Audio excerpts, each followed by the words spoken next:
Hi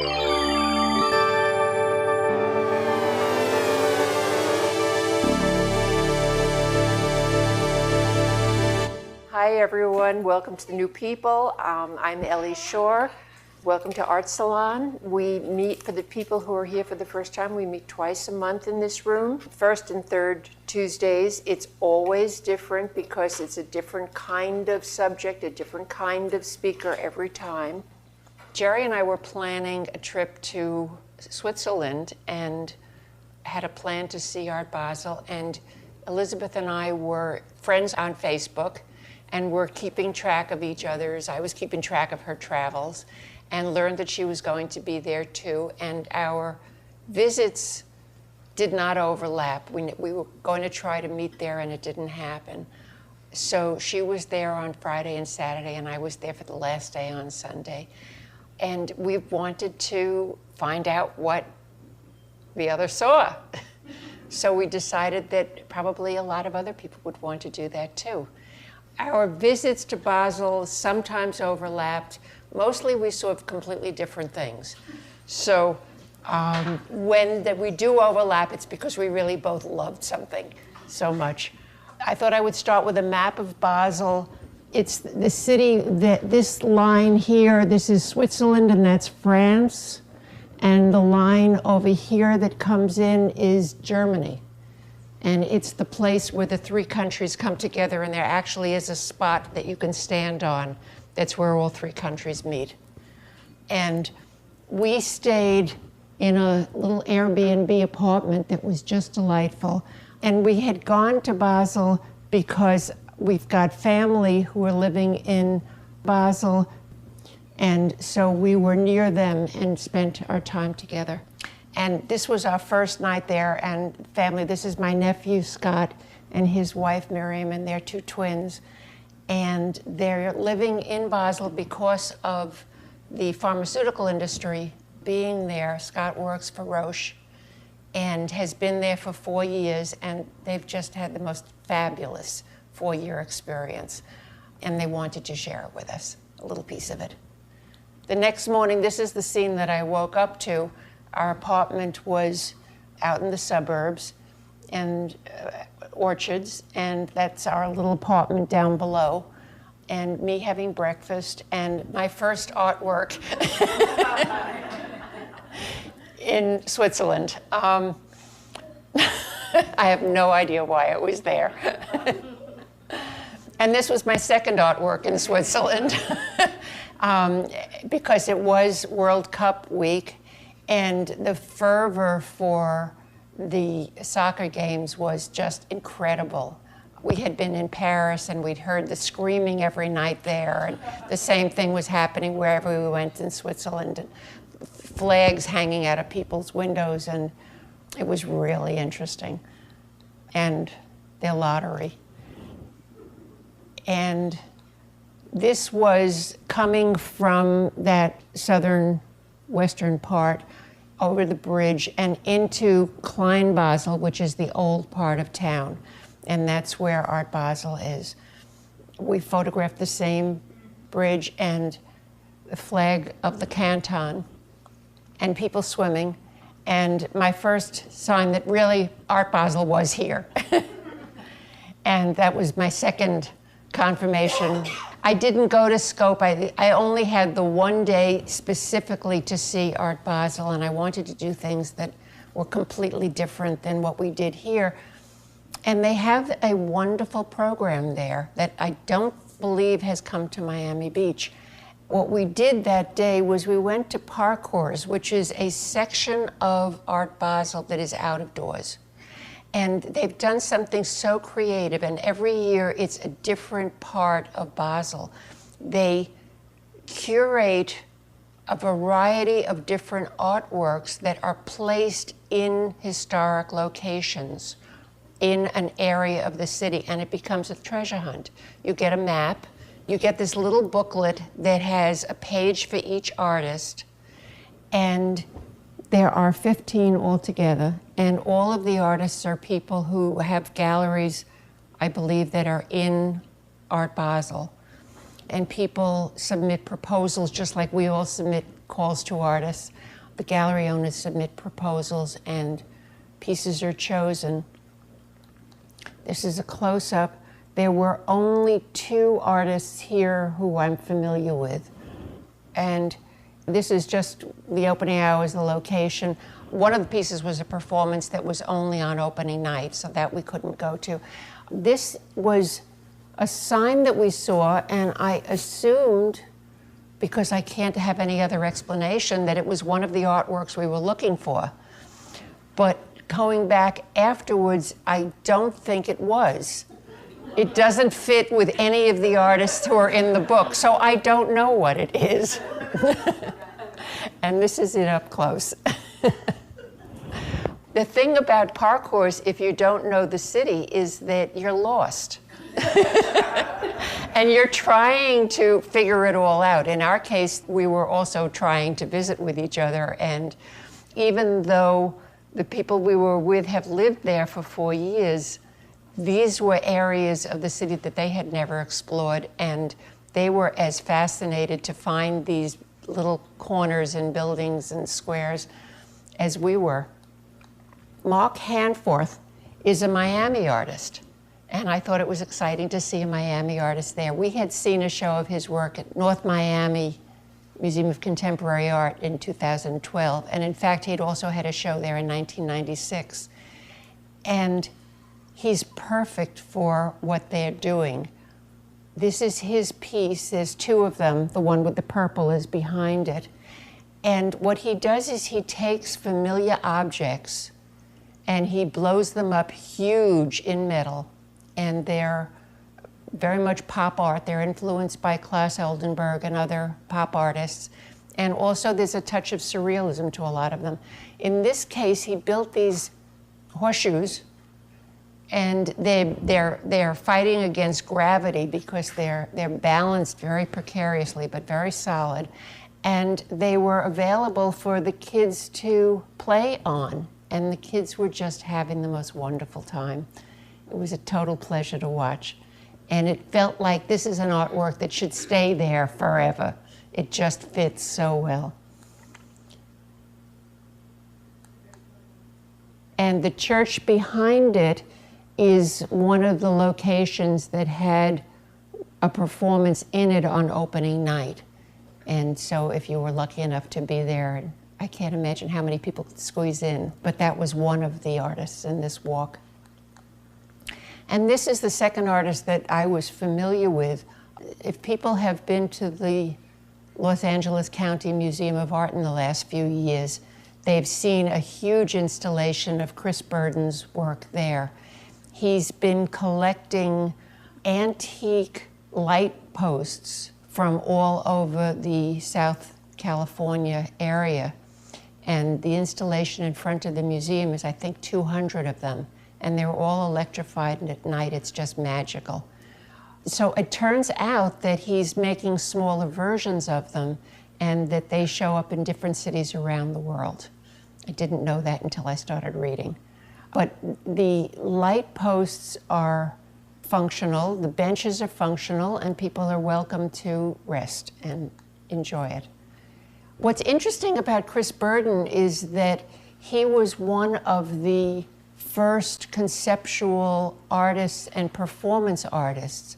And in 1970, in that range of years, when the art world was going absolutely crazy and people were breaking out of any kind of traditional concept of what art is, he was one of the people who was at the cutting edge, for want of a better word, of using his own body and putting himself into physical danger and doing performances that were sometimes incredibly painful, sometimes very dangerous, sometimes excruciatingly lengthy. They were ordeals. And it's kind of interesting to see that he's gone from that to collecting light posts and making benches that you can sit on.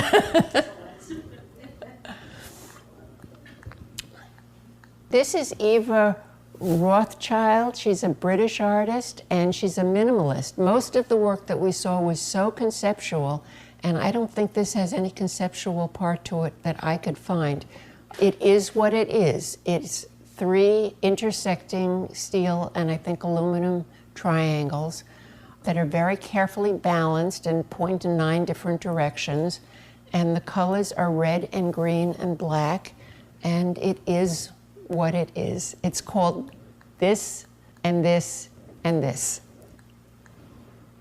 And it's set in the garden of a housing complex for elderly citizens that's owned by the city of Basel.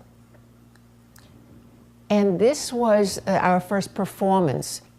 We came to the address and we walked up a flight of stairs and walked into this large, brightly lit community room that looked to be about 100 years old. And there was a man inside who was walking the perimeter of the space.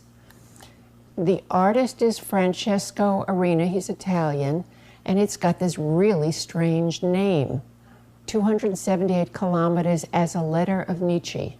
And it wasn't until we had no idea what we were looking at. It was just trying to absorb what was going on.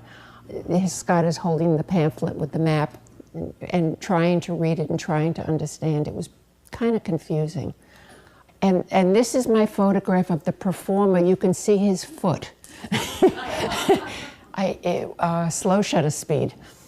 He had been walking the perimeter of the room, looking straight ahead, very purposefully, walking here, walking there, walking there, walking there. And we were standing somewhere in the middle of the room, and all of a sudden we realized he was coming at us.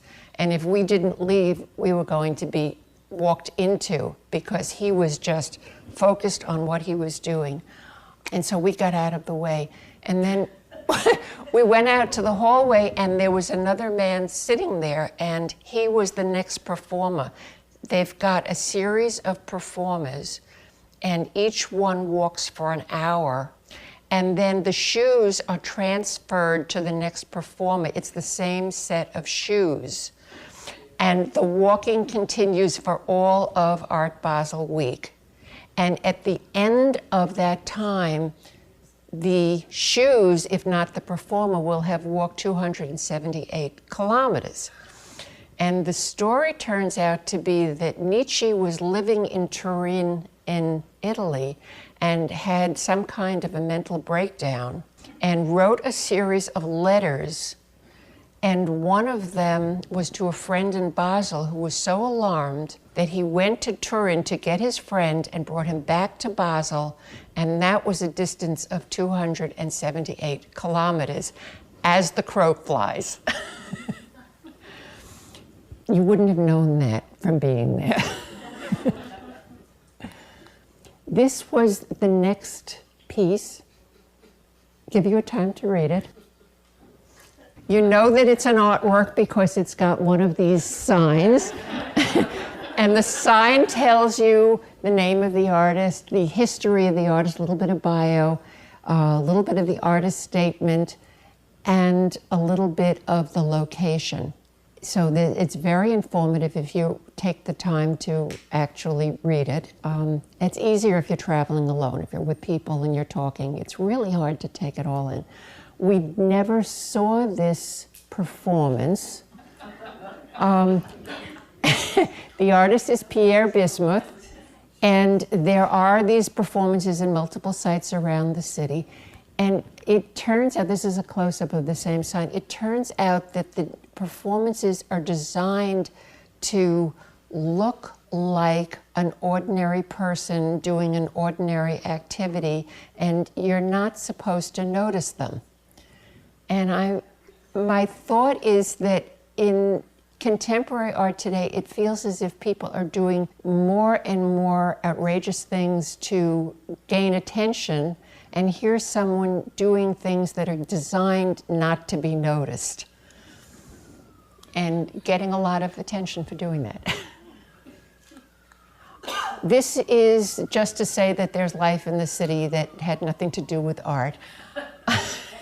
But it turns out that, and there were several skateboarders in this area, it turns out that the next artwork is set into a place that is designed for kids and has many child-centered activities.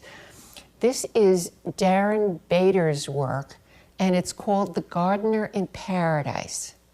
And there were several parts to it. The first is this teacup, which is filled with tea and has a lawnmower in it. What he's doing is he's imagining the great garden in the sky. He sets forth an absurdist paradise where his garden tools achieve their perfect afterlife. The lawnmower at repose in a ceramic teacup, trimmer chopping a wood load of pasta, and a leaf blower blowing air out of a window, as if for eternity. And this is trying to figure it out. And that's the...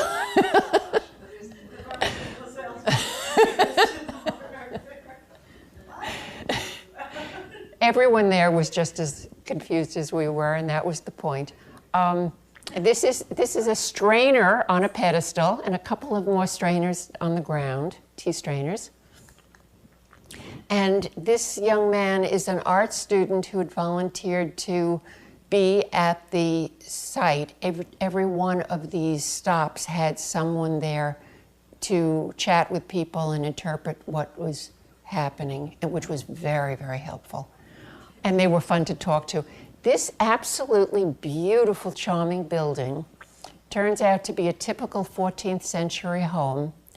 And there was a painting in the window, and it was a very nice painting. I didn't, at the time, appreciate what made it something that would be put in an installation, but it kind of looks wonderful there. This is the painting close up. The artist is Jean-Luc Blanc, and it is an oil on canvas. His work questions the place occupied by images and the representation of the human figure. And I'll just skip to, he redefines the idea of desire by creating a detachment between his subject and his context. And when I read more about him, he's very interested in film, and all of his paintings have a filmic quality, but also a very depersonalized quality. They're not of a specific person, I'm not quite sure.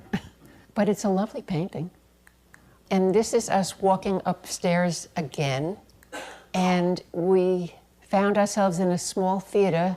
João Penalva is a Portuguese artist, and what he did was he does a lot of things with videos and with installations, and he had a collection that grew over a number of years of old photographs from the 1930s to the 1980s.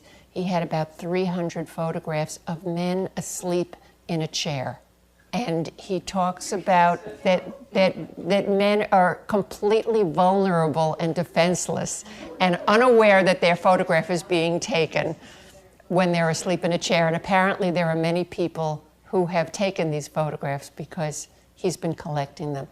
And he created a theater and showed the photographs. And you could sit for as long as you wanted. Right. And then this very beautiful piece is made out of crystal. It was in a very, very beautiful building, a historic building that was a pleasure to be in. And the artist is Iman Issa, and she's from Cairo. She lives and works in New York, and I believe she teaches at Cooper Union. And she creates proposals for many different monuments and buildings in imaginary places around the world. And they're monuments for imaginary events, and none of them are ever actually realized in person. She inhabits the role of the urban planner, architect, and designer. So this is a close-up of this monument, and it's in this absolutely beautiful building with the leaded glass behind it. And that's the leaded glass itself. It was wonderful being in the building. And this is looking out the window at the town. And this is a gay, lesbian, and transsexual bar that was nearby. I thought we should have a little bit of Basel today. And then we're out on the street again and in this wonderful old neighborhood, and began to realize that the piece that we were looking for was inside this walled garden. And so we went through an entrance. This is the main gate, and it's so beautiful. And the sculpture in the courtyard is the work of a Chinese artist based in Beijing. And unlike some of the more conceptual pieces, this is a very beautiful, very wonderfully constructed sculpture. The artist is Dan Fanzi. It's cast bronze. And what he's doing is he's recreating the work of an artist from, I think, the 13th century, the 1100s to the 1200s, who was a renowned Chinese artist and who was renowned for painting very, very elaborately delicate branches of trees. And this is a plum tree in snow, in cast bronze. It's huge. It's amazingly balanced. Hard to get into a photograph in any one way because it takes up so much space, but each of my photographs tries to capture some of it. And this is from the side, and you can see how long and tilted and convoluted it is. It's really extraordinary. No conceptual component to it at all. It is what it is, and it is beautiful. Back out in the street, this is the end of Parcours, and we arrived at Meze Platz. Meze Platz is Exhibition Square, and this is my view of Herzog and de Meuron's new building. I'm beginning to read about it. It's part of an entire urban planning endeavor that's going to go on for years, and the building is just gorgeous. It's got this woven metal skin to it. And this is another view of it. And in the center, there's this donut hole. And there's a lot of space where there's restaurants, there's lots of place for people to walk.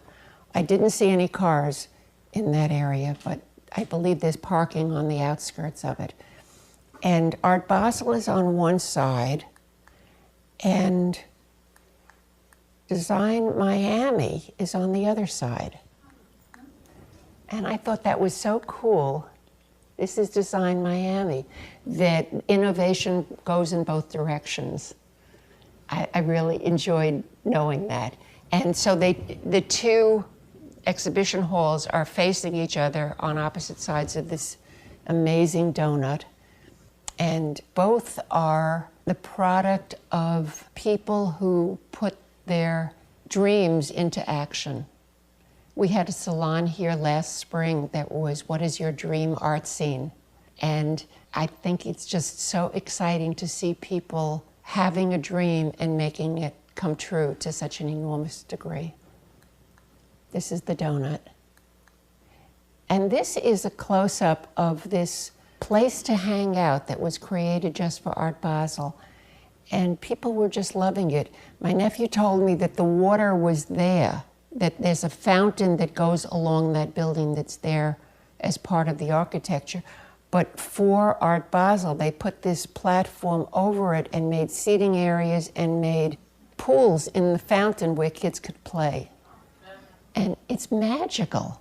There's something about being inside the netting and the gleaming whiteness of it and the sun hitting it, and it's June and the weather is gorgeous, that is absolutely magical.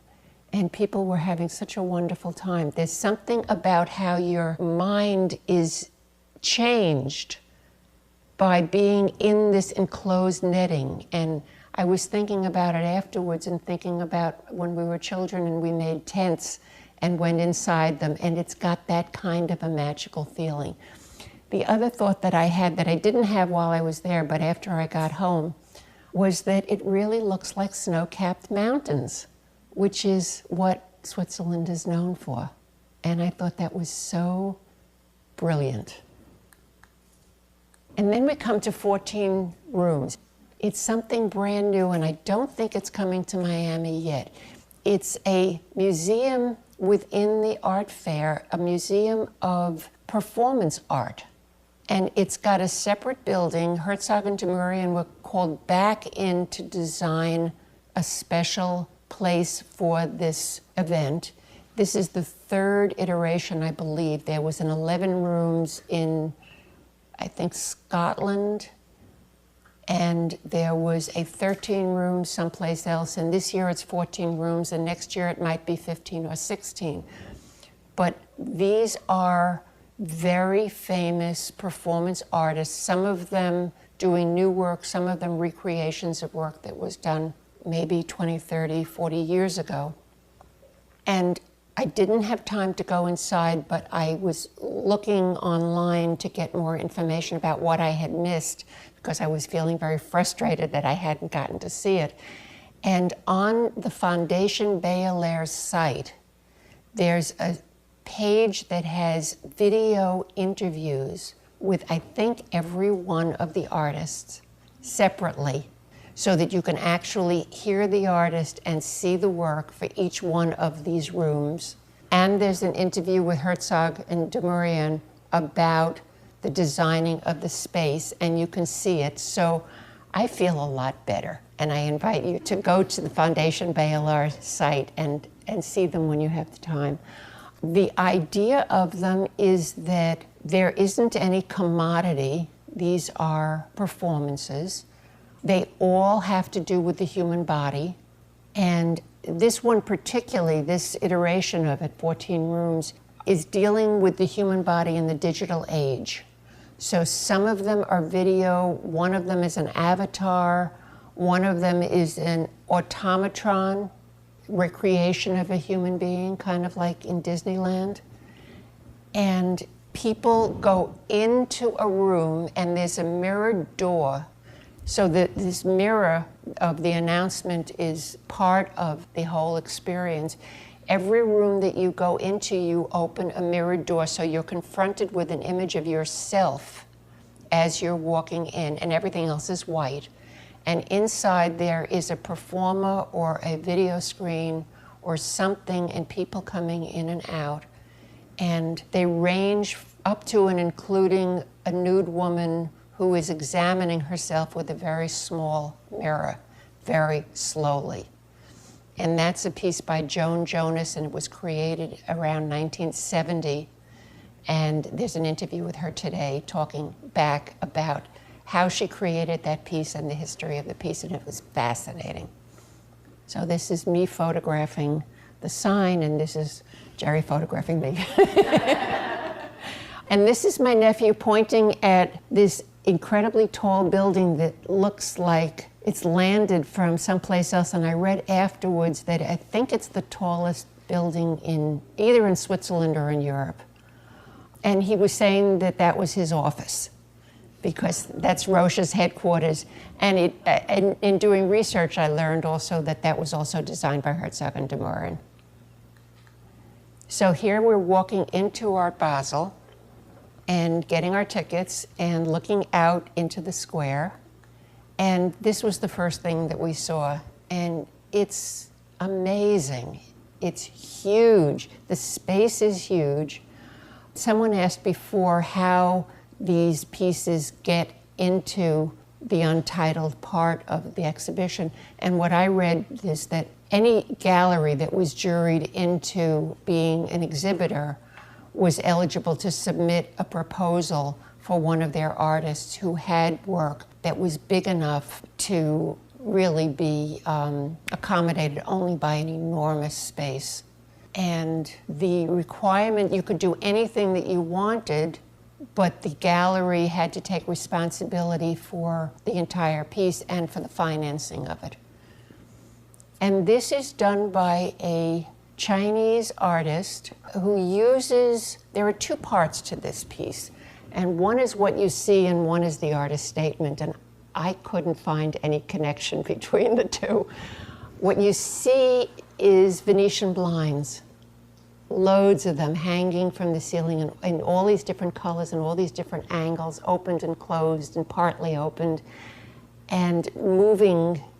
And as you walk around, the colors change and the shapes change. They're permanent, but your perspective as you walk through the hall changes. And it's an absolutely gorgeous effect. The title is Accommodating the Epic Dispersion on Non-Cathartic Volume of Dispersion.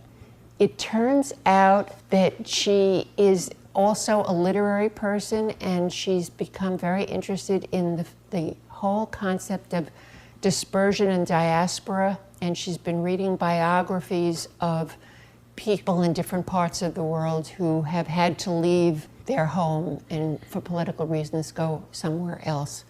And so that's what the title has to do with. I don't personally see the connection to the work, but they're both very interesting. And this again is the other kinetic piece.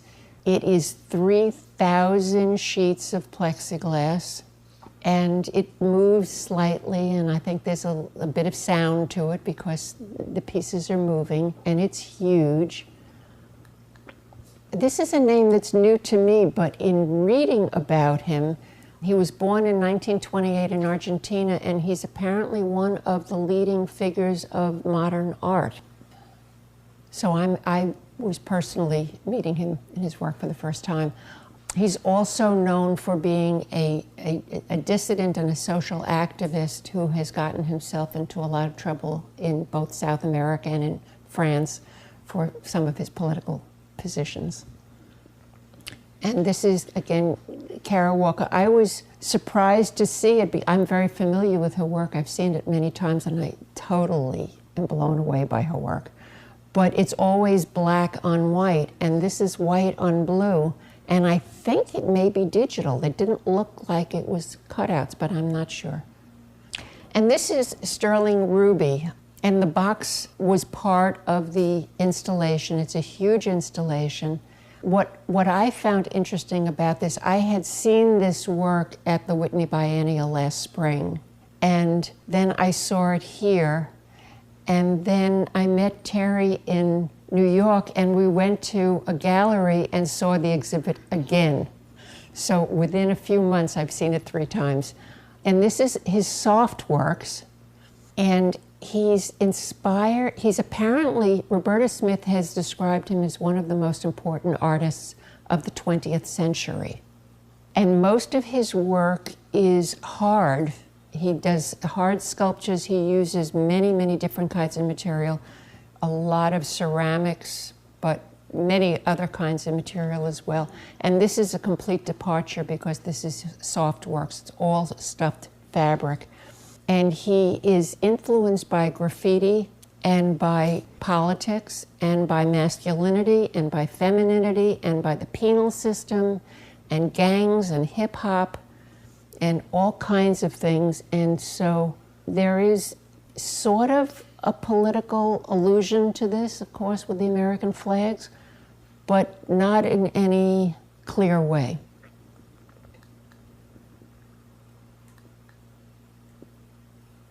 That is a strange piece. This is amazing. This is a Chinese artist. To me, this was totally my favorite piece. It's huge. They're full-sized sculptures. Some of them are from the Greek pediments, and some of them are Buddhas and Hindu and Indian figures. And it's called Eternity. And you can read this. The Parthenon East Pediment, Northern Key, Golden and Painted Buddha, Tang Dynasty, Torso of Standing Buddha, and on and on and on. And it's produced by the Made In Company, and I'm beginning to realize that that's a name that I'm seeing in other places. It's his kind of trademark. It's gorgeous. They're up on very large pedestals. They kind of loom over you. And I didn't realize it, but Libby pointed out to me that all of the Greek pieces are right side up and all of the Buddhist pieces are upside down. And this is a room that I went into. Some of the pieces were out in this huge open space, and some of them were in rooms that were designed specifically for one installation. And so this room was an artwork that was made up of light. And this is the artwork. Very ephemeral. There are, I think, 8 projectors attached to the wall, and there's a yellow mist in the room. And the light cuts through the mist and focuses to create this star. And the artist is Anne Veronica Janssens. She's from England. And that's my photograph of the star and one of the projectors. It's very effective. It slows you down. There's something very wonderful about the feeling of being in that room. Very pure, very elegant, I thought. And she's very interested in scientific phenomena and in space and time and perception. And this is one of many experiments that she's known for. This was a very large installation that puzzled me. I couldn't quite make out what it was. It's a Sabine Hornig. It's called Double Transparency. And it's a very large wooden structure built in the middle of the room. And there's all of these photographs. It's hard to see. Things kind of contradict each other. And there's reflections in many different directions. When I was putting this presentation together and began to read it, I got very excited because what she's doing is a way more sophisticated version of what I'm doing, which is photographing into shop windows and working with the reflections. She's taken it to a whole other level. And some of her work is printed on vinyl that's transparent, some of it is opaque, some of it you can see through to other things on the other side. Sometimes she works in shop windows that don't have anything in them, they may be abandoned. And sometimes she creates a frame. They're fascinating. This is looking down, or went up the escalator. All of the galleries are upstairs. So this is my shot going up the escalator. It was late in the day. It must have been 6 o'clock on Sunday, so the galleries are getting ready to go home. I had a very specific destination. There's one gallery. All of the rest of this is work that I'm admiring from a distance. But there's a gallery in New York that I'm very personally connected to, and that's 303 Gallery. And I knew that it was going to be there.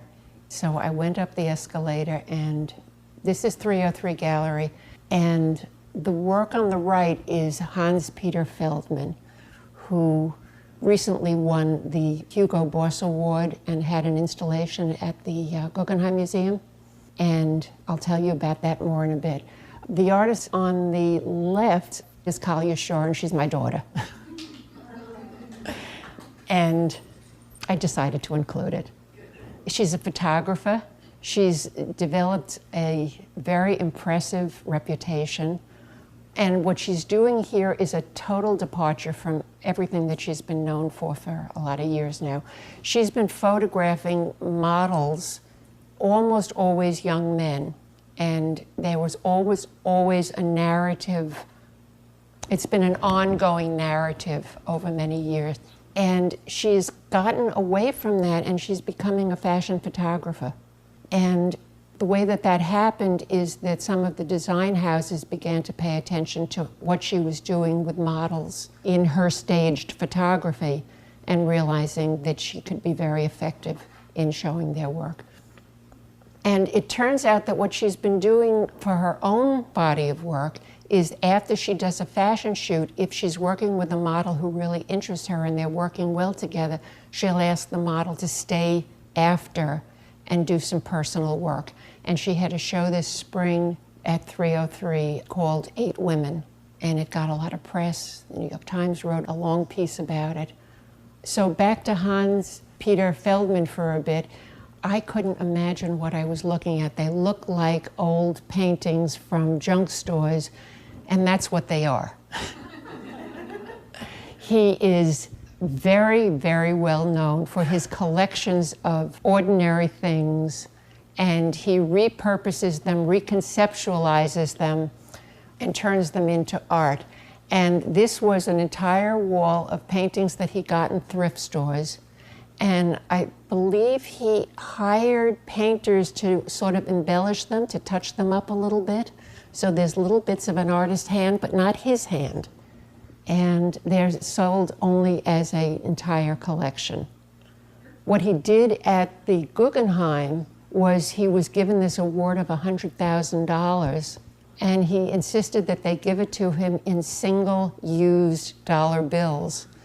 And he had a room in the annex of the Guggenheim, not in the ramp, in one of the annex rooms, and he, with the help of a lot of people over a long period of time, stapled every single dollar bill to the walls and the pillars, and I happen to have seen it. It was amazing.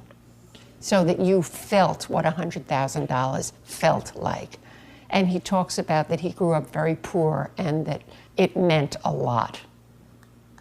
So this is Kalia's work, and that's my daughter at her opening, and her book, and that's her at another time with another of these works.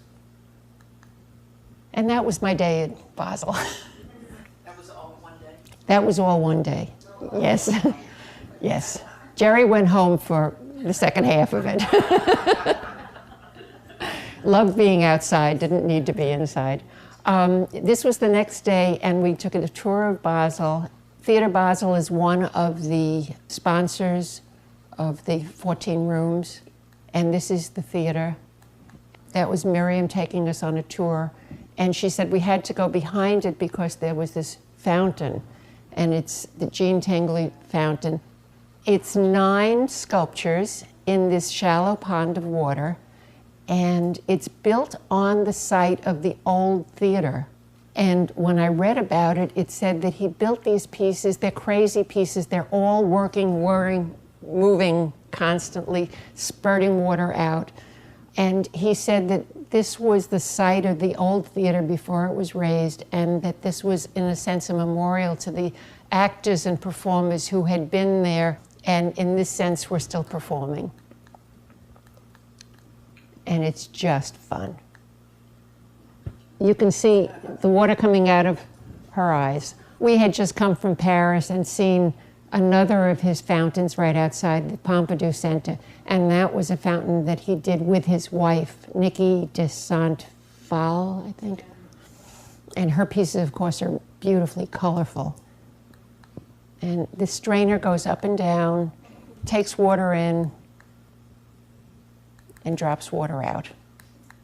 And this is the Museum Tinguely, which we didn't get to, but it's supposed to be a wonderful place, and it had a different exhibit there.